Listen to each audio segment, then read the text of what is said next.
যেটা আরো বাড়ার কথা থাকে প্রত্যেকবার বাড়ে, সেই জিনিসটা কমিয়ে দিয়ে তিনি যে গরিব প্রধানমন্ত্রী প্রধানমন্ত্রী আসছে, বাংলাদেশে প্রধানমন্ত্রী আসছে, প্রধানমন্ত্রী আসছে।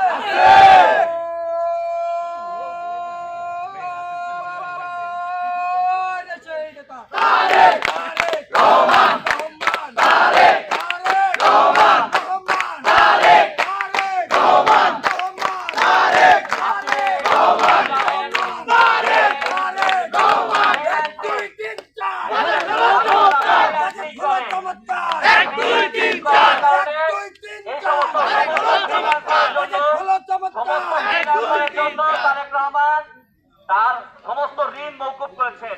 এই যে সিম কার্ড আমরা ব্যবহার করি, প্রত্যেকটা সিমের উপরে 300 টাকা ট্যাক্স ছিল, সেই ট্যাক্সটা তিনি মওকুফ করে দিয়েছেন।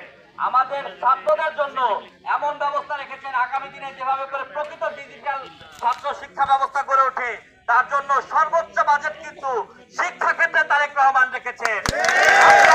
শিক্ষার্থীদের পক্ষ থেকে ধন্যবাদ জানাতে চাই, কারণ আজকে শিক্ষা ব্যবস্থার জন্য প্রত্যেকটা সরকার এই খাতে বাজেট রাখে, উন্নয়ন খাতে বাজেট রাখে। তারেক রহমান আমাদের ছাত্রছাত্রীদের জন্য শিক্ষা খাতে বাজেট রেখেছেন।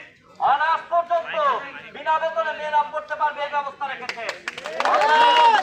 আমার এই বাজেটটা হয়েছে শুধুমাত্র গরিব মানুষের জন্য নয়, শুধুমাত্র গরিব মানুষের জন্য নয়, অবশ্যই ছাত্রছাত্রীদের জন্য, অবশ্যই ফ্রিল্যান্সারদের জন্য, অবশ্যই বাংলাদেশ এগিয়ে যাবে এই জন্য।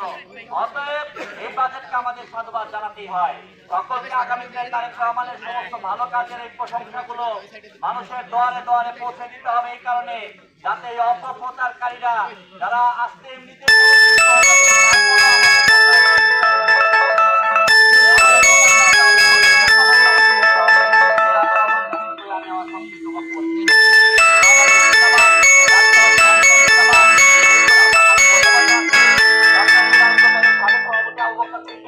বর্তমান সভাপতি